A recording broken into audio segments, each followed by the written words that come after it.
बाबा अभी तक नहीं आए और घर में इसके सिवा खाने के लिए और कुछ भी नहीं है। चलो यही खा लेती हूँ।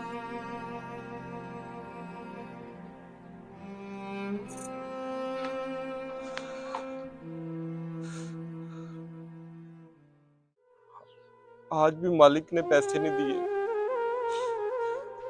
और घर में खाने को भी कुछ नहीं होगा। मेरी बेटी भूखी होगी। अब मैं क्या करूंगा?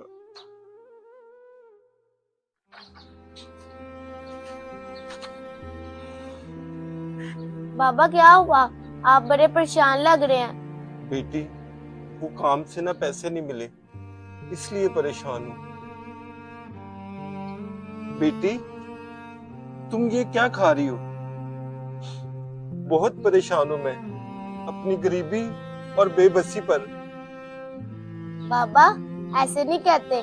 हमारे जो प्यारे नबी है ना, आप सल्लल्लाहु अलैहि वसल्लम, उन्होंने गरीबी अल्लाह से मांग के ली थी। माशाल्लाह, मेरी बेटी ने कितनी प्यारी बात कर दी। या अल्लाह, तेरा शुक्र है, तू जिस हाल में भी रखे। चलो बेटी, मिलकर खाना खाते हैं। हाल जैसा भी हो, हमें अल्लाह का शुक्र अदा करना चाहिए। अगर आपको हमारी ये वीडियो अच्छी लगे तो सदका जारिया समझकर शेयर ज़रूर करें।